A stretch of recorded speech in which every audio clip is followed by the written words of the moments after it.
শুভেচ্ছা আমন্ত্রণ। খেলাধুলা নিয়ে ইন্ডিপেন্ডেন্ট টেলিভিশনের নিয়মিত আয়োজন যত খেলায় সাথে আছি ফেরদৌস ইসলাম। আর শুরুতেই জানাবো শিরোনাম।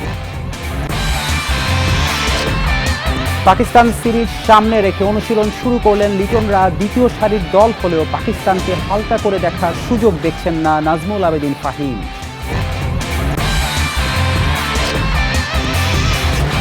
নারী এশিয়ান কাপে উত্তর কোরিয়ার বিপক্ষে ৫-০ গোলে বিধ্বস্ত বাংলাদেশ। পরের রাউন্ডে খেলার চ্যালেঞ্জ বাড়ল।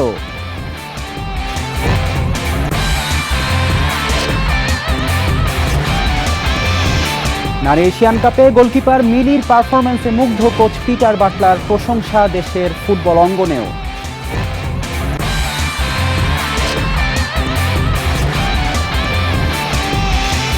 জয়ের মানসিকতা নিয়ে অনূর্ধ্ব-20 সাফে অংশ নিতে চান বাংলাদেশের নতুন কোচ মার্ক কক্স। তার মনোযোগের কেন্দ্রে ফুটবলারদের উন্নতি।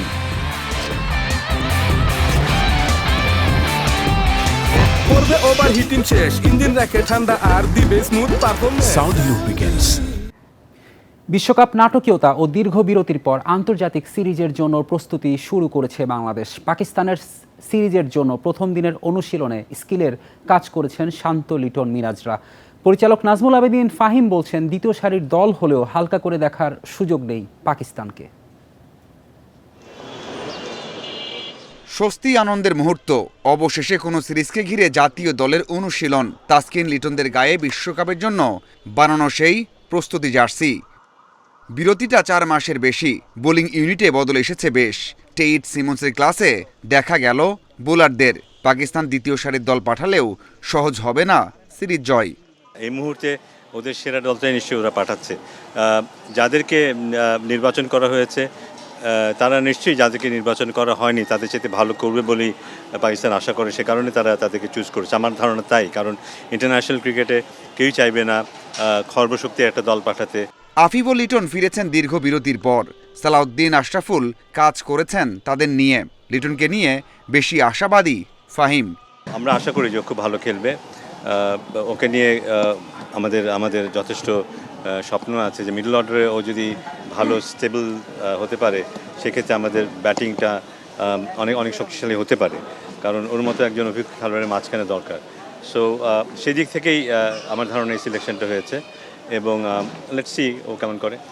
পাকিস্তানের ব্যাটিং অর্ডার অনভিজ্ঞ, নেই ধারাবাহিকতা। বোলিংয়ে দুই দলই সমান, তাতে উইকেট কেমন হবে সেই আভাস পাওয়া যাচ্ছে। আগে যেই ট্র্যাডিশনালি লো এবং স্লো উইকেট হতো, তেমন উইকেট কিন্তু এখন হয় না। এখন যে ধরনের উইকেটে আমরা রিসেন্টলি খেলে এসেছি সেরকম উইকেট থাকবে, যেখানে আশা করছি আমরা রান করাটা খুব ডিফিকাল্ট হবে না। কম্পিটিটিভ হবে, বাট রান করাটা খুব ডিফিকাল্ট হবে না। কিন্তু কিছুটা অ্যাডভান্টেজ আমাদের থাকবে, যেহেতু আমরা এই উইকেটে খেলতে অভ্যস্ত। পাকিস্তান দল এখানে অভ্যস্ত না, কিছুটা মার্জিনালি আমরা হয়তো একটু এগিয়ে থাকবো। সাকিবের ফেরার কথা ছিল এই সিরিজ দিয়ে, কেন ফেরা হলো না সেই প্রশ্নের উত্তরে কিছুই বলতে চাননি এই পরিচালক। Mazharul Islam, independent news. এবার ফুটবলের খবর। নারী এশিয়ান কাপের গ্রুপ পর্বে নিজেদের দ্বিতীয় ম্যাচে উত্তর কোরিয়ার বিপক্ষে ৫-০ গোলে বিধ্বস্ত বাংলাদেশ। জোড়া গোল করেন কিম কিয়ং ইয়ং। দল হারলেও গোলবারে আলো কেড়েছেন কিপার মিলি আক্তার। এই হারে পরের রাউন্ডে খেলার চ্যালেঞ্জ বেড়েছে লাল সবুজের। পার্থে ৯ মার্চ গ্রুপ পর্বের শেষ ম্যাচে বাংলাদেশের প্রতিপক্ষ উজবেকিস্তান। সিডনির কমব্যাংক স্টেডিয়ামে পয়েন্ট অর্জনের বড় লক্ষ্য সামনে নিয়ে নামে বাংলাদেশ। প্রতিপক্ষ র্যাঙ্কিংয়ের শীর্ষ 10-এ থাকা উত্তর কোরিয়া। সামর্থ্যের হিসেবে যোজন ব্যবধান। শুরুর একাদশে পরীক্ষিত স্ট্রাইকার তহুরা খাতুন, অভিষেক, মিডফিল্ডার আইডিনেট। ম্যাচের ৬ মিনিটে কিপার মিলের দুর্দান্ত সেভে রক্ষা পায় লাল সবুজ। ১৪ মিনিটে হ্যান্ডবলের কারণে গোল বাতিল হলে স্বস্তি ফিরে। ২৬ মিনিটে কর্নার থেকে আরও একটি শট গ্রিপ করেন কিপার মিলি। গ্রিপে থাকা অবস্থায় শট করে গোল করলেও ভিএআরে পুনরায় বাতিল হয়। ফাউলের সিদ্ধান্ত রেফারির। প্রথমার্ধের নির্ধারিত সময়ে স্কোরশিট গোলশূন্য। যোগ করার সময়ে মিয়ং ইউ ঝাংয়ের পেনাল্টি গোলে লিড নেয় উত্তর কোরিয়া। ২ ম্যাচে ৪ গোল এ মিডফিল্ডারের। ২ মিনিটের ব্যবধানে লিড ডাবল করেন কিম কিয়ং ইয়াং। পিছিয়ে পড়া বাংলাদেশের বিপক্ষে দ্বিতীয়ার্ধে আক্রমণ আরও জোরালো হয় উত্তর কোরিয়ার। রক্ষণ ও আক্রমণে কোনো ছাপ রাখতে পারেনি বাটলারের মেয়েরা। ছন্নছাড়া বাংলাদেশ তৃতীয় গোল খায় ৬২ মিনিটে। স্কোরশিটে নাম তোলেন চা উন ইয়াং। সেখানে ছন্দপতন। 2 মিনিটের ব্যবধানে নিজের দ্বিতীয় ও দলের 4 নম্বর গোল করেন কিম কিয়ং ইয়াং। কোরিয়ার গোল কাউন্ট আরো বেশি হতে পারত। ম্যাচের 90 মিনিটে হেড থেকে দলের 5 নম্বর গোল কিম হায়ে ইয়াংয়ের 5-0 গোলের জয়ে কোয়ার্টার ফাইনালে 3 বারের চ্যাম্পিয়ন উত্তর কোরিয়া। বাংলাদেশে এতটাও গরম ছিল না, তারপরেও আমরা কিছুটা কয়েকদিন আগে যেহেতু এসেছি কিছুটা মানিয়ে নেওয়ার চেষ্টা করেছি। আমরা অবশ্যই চেষ্টা করব যাতে পরের রাউন্ডে যাওয়ার। উজবেকিস্তান ম্যাচ আছে এখন আমাদের হাতে, ইনশাল্লাহ ভালো কিছু হবে, ইনশাল্লাহ আমরা ভালো কিছু করতে পারবো। টানা 2 ম্যাচ হারলেও কোয়ার্টার ফাইনালে খেলার সুযোগ শেষ হয়নি বাংলাদেশের। Farida Bakhtiara, independent news.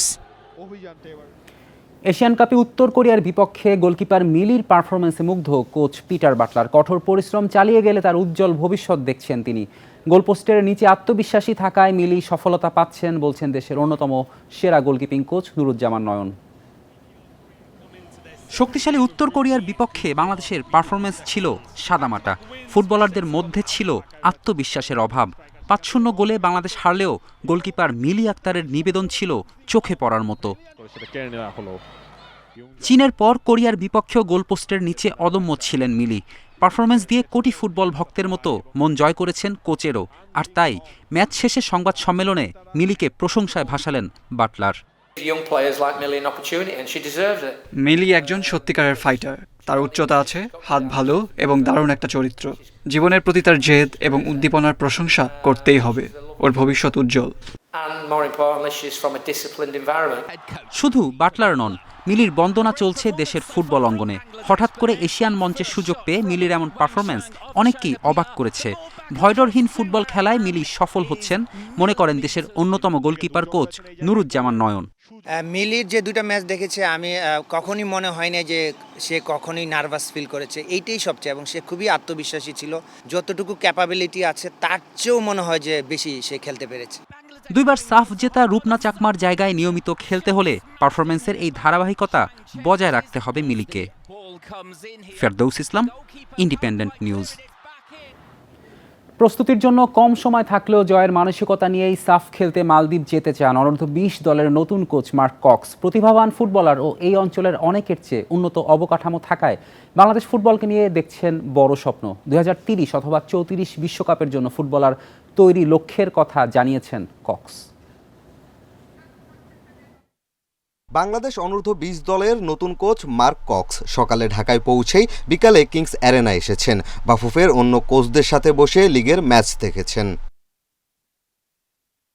ইংল্যান্ডের ম্যানচেস্টার ইউনাইটেড, স্টোক সিটি ও উলভারহ্যাম্পটনের বয়সভিত্তিক দলে কোচ হিসেবে কাজ করেছেন কক্স। আছে কোচ তৈরির অভিজ্ঞতাও। উয়েফা এ লাইসেন্সধারী এই কোচ সবশেষ কাজ করেছেন পাকিস্তানে। বাফুফের সাথে তার চুক্তি আপাতত 1 মাসের।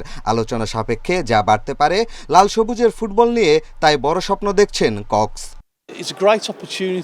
বিশ্ব ফুটবলে বাংলাদেশের প্রতিদ্বন্দ্বিতা করার সম্ভাবনা আছে। এখানে অনেক প্রতিভাবান তরুণ ফুটবলার রয়েছে। 2030 ও 34 সালের বিশ্বকাপের জন্য খেলোয়াড় তৈরি করা যেতে পারে। স্থানীয় কোচ ও ফুটবলারদের মান বাড়াতে চাই। বাংলাদেশকে এমন অবস্থানে নিতে চাই যখন আমাকে আর প্রয়োজন হবে না। মূলত অনূর্ধ্ব-20 সাফে ভালো করতে কক্সকে নিয়ে এসেছে বাফুফে। তবে টুর্নামেন্টের আগে হাতে সময় কম। পুরো দল নিয়ে কাজ করতে পারবেন মাত্র সপ্তাহখানেক। তাতে অবশ্য খুব বেশি চ্যালেঞ্জ দেখছেন না তিনি। আমাদের দলে ভালো খেলোয়াড় আছে, অনুশীলনের জন্য দারুণ সুযোগ সুবিধা আছে। এখনই ফলাফল নিয়ে বড় কথা বলতে চাই না, তবে জয়ের মানসিকতা নিয়েই টুর্নামেন্টে অংশ নিতে চাই। টুর্নামেন্ট সামনে রেখে 15 মার্চ ঢাকায় ক্যাম্প শুরু, আর 5 দিন পর মালদ্বীপ যাওয়ার কথা বাংলাদেশ অনূর্ধ্ব-20 দলের। 24 মার্চ পাকিস্তানের সাথে প্রথম ম্যাচ লাল সবুজের। পিয়াস সাহা, ইন্ডিপেন্ডেন্ট নিউজ, ঢাকা। এই ছিল আজকের যত খেলা। ইন্ডিপেন্ডেন্ট টেলিভিশনের সব খবর বিস্তারিত জানতে চোখ রাখুন ফেসবুক, ইউটিউব ও এক্স। আমন্ত্রণ আমাদের পরের আয়োজনে।